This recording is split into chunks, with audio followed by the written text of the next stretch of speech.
Hello दोस्तों, आज हम भारत के कुछ अवार्ड के बारे में जानकारी लेने वाले हैं।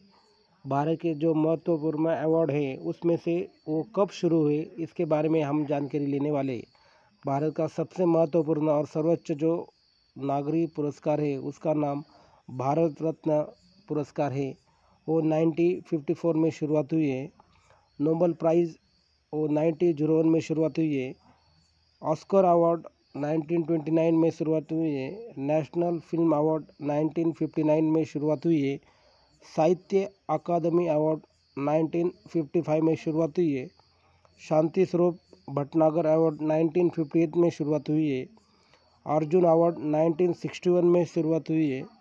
पद्म भूषण अवार्ड 1954 में शुरुआत हुई है। दादा साहेब फाल्के अवार्ड 1999 में शुरुआत हुई है। राजीव गांधी खेल रत्न पुरस्कार 1992 में शुरुआत हुई है। अब इसका नाम चेंज होकर मेजर ध्यानचंद खेल रत्न अवार्ड हुआ है। गांधी स्पेस प्राइज 1995 में उसकी शुरुआत हुई।